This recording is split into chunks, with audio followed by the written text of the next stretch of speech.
Assalamualaikum warahmatullahi wabarakatuh.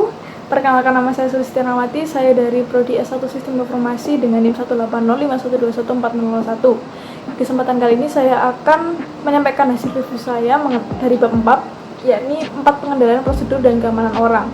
Jadi, 4 pengendalian prosedur dan keamanan orang ini memiliki resiko keamanan yang melibatkan orang dengan cara mengelolanya disesuaikan dengan kontrol.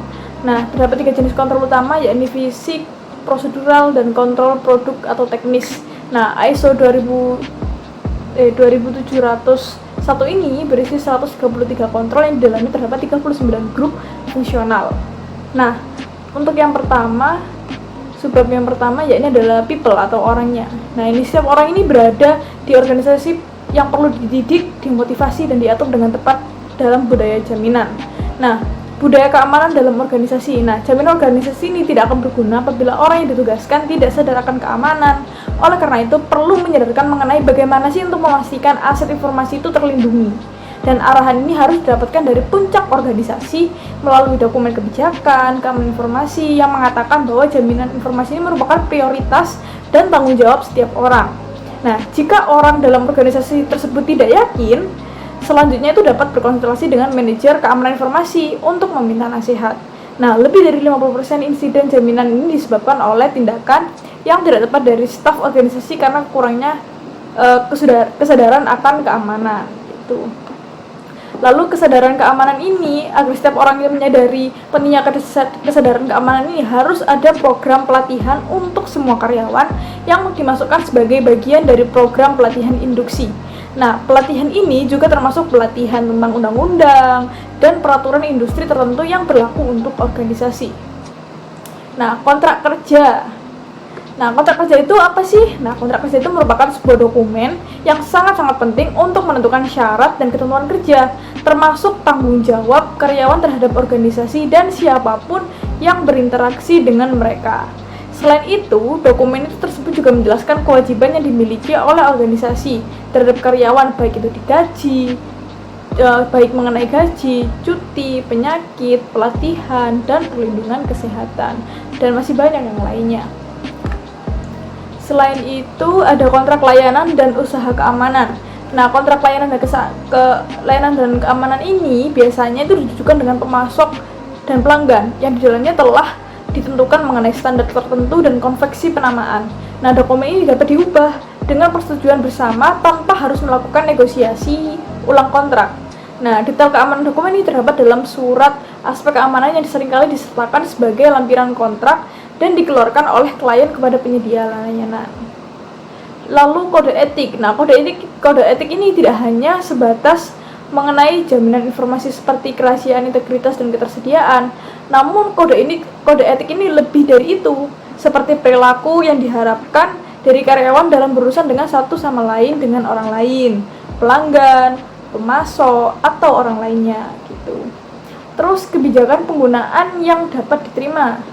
Kebijakan penggunaan ini juga dikenal sebagai kode praktik pengguna akhir yang menetapkan standar untuk penggunaan sistem informasi dan komunikasi organisasi oleh karyawan. Nah, gunanya sebagai tambahan untuk melindungi organisasi dan individu dari tindakan orang lain.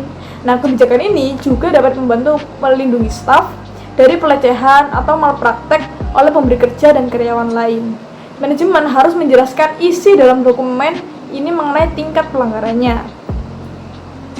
Lalu untuk mengenai jaminan keamanan ini juga harus ada pemisahan tugas dan menghindari ketergantungan. Nah, artinya ini setiap orang itu yang tidak boleh menjalankan lebih dari satu tugas atau satu peran yang dapat menimbulkan konflik kepentingan. Nah, terdapat dua fungsi persyaratan pemisahan tugas, yakni yang pertama untuk membatasi ruang lingkup di mana seseorang itu harus menyerang dan membahayakan keamanan informasi organisasi. Lalu untuk membatasi ketergantungan yang dimiliki organisasi terhadap siapapun individu.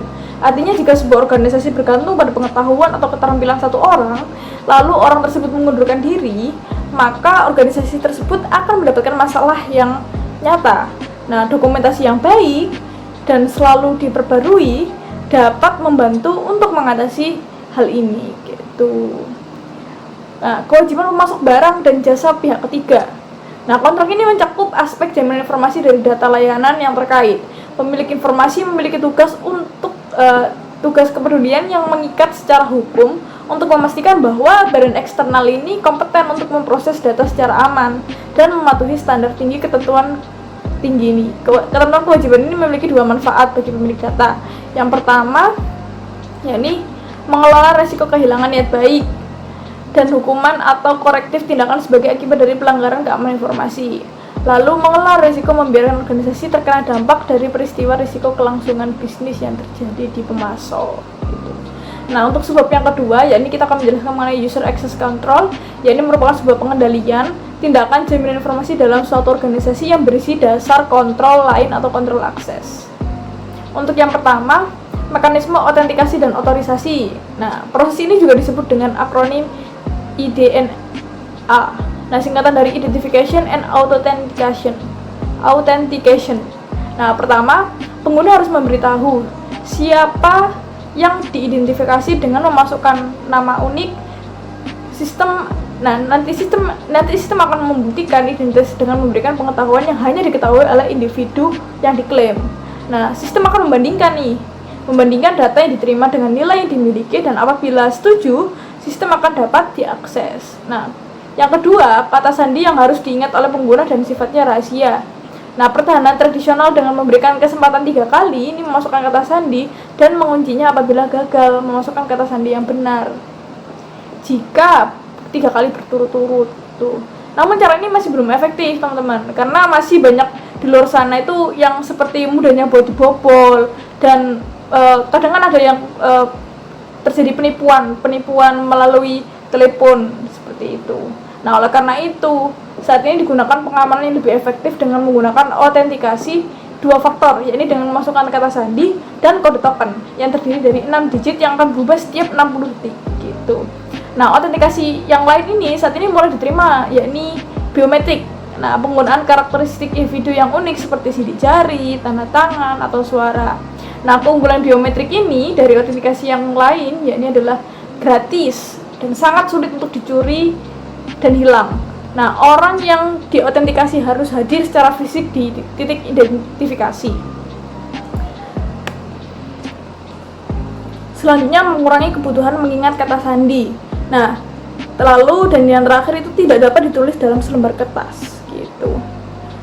Lalu penggunaan kontrol dan efektif. Nah, cara untuk membatasi pengguna dalam mengakses dengan memberikan hak istimewa minimum untuk menjalankan peran yang ditetapkan, yakni untuk membuat batasan ini perlu ditetapkan atribut ke pengguna dan data yang menjelaskan profil pengguna. Nah, informasi ini nantinya akan digunakan untuk mengontrol akses ke data sistem. Konsep pertama yakni memberikan akses berbasis peran atau konsep grup pengguna seperti akun, IT, penjualan, dan sebagainya. Nah, sistem ini digunakan untuk mengontrol akses ke aplikasi atau fungsionalitas dalam aplikasi yang terintegrasi gitu. Akun administrator sistem ini atau aplikasi yang dapat memiliki akses tidak hanya ke data tapi juga ke perangkat lunak dan sistem operasi itu sendiri. Nah, sysadmin ini dapat melakukan menambah, menghapus, dan memberikan atau menolak akses ke aplikasi. Nah, akun ini bertugas untuk mengontrol aplikasi. Terdapat 3 hak istimewa, yakni tiap file memiliki pemilik yang ditujukan untuk memegang kendali semua file. Lalu yang kedua, anggota lain dari grup pengguna yang sama memiliki beberapa tingkatan akses.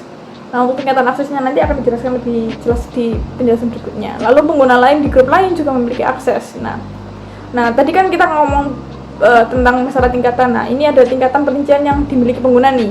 Yang pertama ya ini baca. Jadi pengguna itu hanya dapat membaca, tapi tidak dapat mengubah. Lalu yang kedua tulis, ya ini dapat mengubah konten. Yang ketiga jalankan. Nah, ini dapat dijalankan apabila file yang diberikan itu dalam bentuk script seperti itu. Lalu tidak memberikan izin apapun, yang artinya itu tidak dapat membuka file.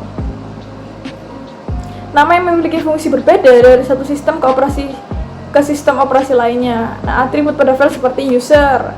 User ini dapat menjalankan, mengizinkan pemilik file untuk membaca, menulis, dan lain-lain. Lalu grup. Nah, izin menulis, mengizinkan anggota lain dari grup pengguna yang sama untuk memperbarui file. Lalu other. Tidak mendapatkan izin sama sekali gitu. Lalu apa sih administrasi kontrol itu? Administrasi kontrol akses ini merupakan salah satu potongan teka-teki penting yang membentuk keseluruhan gambar. Hak istimewa tiap pengguna harus ditinjau dan diperbarui secara berkala. Nah, peran administrator ini mencakup mendaftarkan pengguna ke sistem, lalu setelah validasi identitasnya akan selesai, lalu bisa untuk menghapus akses pengguna dan mengubah akses pengguna. Orang yang keluar dari organisasi ini akan dihapus akunnya dan hak aksesnya. Titik akses. Nah, titik akses ini adalah sebuah lokasi dari sistem internal organisasi yang dapat diakses. Dapat dilakukan dari 3 jenis utama, yakni koneksi langsung dan dari terminal kabel, akses jaringan nirkabel dan perimeter, akses jarak jauh melalui jaringan pihak ketiga seperti web client dan sebagainya. Nah, terdapat 2 permasalahan utama dalam pemberian akses, yakni adalah memastikan pengguna menyelesaikan proses IDNA dengan sukses dan melindungi data yang digunakan untuk menyelesaikan proses autentikasi. Perlindungan data. Perlindungan data adalah sebuah tindakan pencegahan keamanan tertua, namun paling efektif yang pernah ditemukan. Pada awalnya, data itu hanya berupa file kertas dan pengetahuan di dalam kepala karyawan saja. Namun, saat ini makin kesini sudah berbentuk seperti media, seperti magnetis. Kalau teman-teman tahu hard disk, USB itu contoh dari magnetis.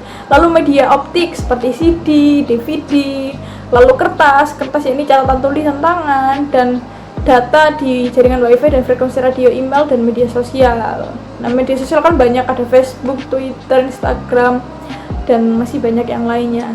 Nah, semua aset ini perlu untuk diidentifikasi dan dinilai berdasarkan sistem dampak yang disepakati. Pemerintah itu biasanya memiliki sistem yang sejalan dengan yang sifatnya itu sangat rahasia. Lalu ada juga yang rahasia, terbatas, melindungi, dan tidak diklasifikasi. Sedangkan biasanya kalau di organisasi komersial itu biasanya memiliki sistem yang seperti sangat rahasia, hanya internal dan publik seperti itu. Selain tanda pelindung, data itu juga diberi peringatan. Tambahannya menentukan lapisan perlindungan dan kebijaksanaan yang lebih baik. Nah, contohnya, kalau misalnya ada tulisan human resource only, ya ini artinya data tersebut berisi data pribadi. Kalau tulisannya board member eyes only, tidak ditampilkan jika bukan anggota. Lalu kalau misalnya ada tulisan commercial in confidence, tidak ditampilkan ke organisasi pesaing.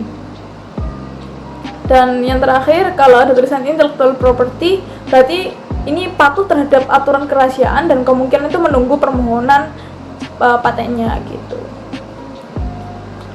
Lalu subbab yang ketiga. Nah, tujuan dan peran pelatihan jaminan. Tujuan dari memberikan pelatihan keamanan akan membantu individu memahami tanggung jawab jaminan mereka. Nah, pelatihan keamanan ini adalah sebuah kontrol jaminan berbiaya rendah yang dapat membawa perubahan positif. Siapapun yang memiliki akses ke sistem informasi, perusahaan harus menerima bentuk pelatihan dan pendidikan keamanan informasi yang disesuaikan dengan peran yang didapat. Pendekatan untuk melatih dan mempromosikan kesadarannya. Nah, terdapat 2 pendekatan untuk meningkatkan tingkat pengetahuan. Yang pertama, melalui pelatihan keamanan informasi khusus dan kedua, melalui peningkatan kesadaran tentang keamanan informasi. Nah, tujuannya ini adalah untuk mencapai tingkat kompetensi di bidang tertentu. Yang ketiga, materi pelatihan yang tersedia. Untuk mendukung kampanye kesadaran dan pelatihan, ada banyak metode dan bahan yang dapat digunakan. Presentasi tatap muka efektif karena dapat berinteraksi secara langsung dengan pelatih. Video dan DVD pelatihan akan menyampaikan materi secara konsisten di seluruh organisasi dan bermanfaat karena mudah untuk dibawa. Nah, ini dapat menjadi opsi berbiaya rendah. Pelatihan berbasis komputer, hampir sama dengan DVD tapi lebih interaktif. Nah, format elektronik seperti screensaver, workstation, dan email dapat menyampaikan pesan keamanan secara langsung ke desktop. Selain alat visual, media berbasis kertas juga dapat digunakan seperti poster, booklet, dan lain-lain. Sumber informasi untuk materi pelatihan. Isi dari pelatihan dan program menyadarkan disesuaikan dengan kebutuhan perusahaan. Nah, sumber informasi ini dapat diperoleh dari konferensi dan seminar industri. majalah dan publikasi berbasis industri biasanya itu menyediakan artikel mengenai fitur-fitur keamanan informasi. Cukup sekian apa yang saya jelaskan mengenai review bab 4 mengenai 4 pengendalian prosedur dan keamanan orang. Apabila ada saya ada salah kata, saya mohon maaf sebesar-besarnya. Wabillahi taufiq wal hidayah. Wassalamualaikum warahmatullahi wabarakatuh.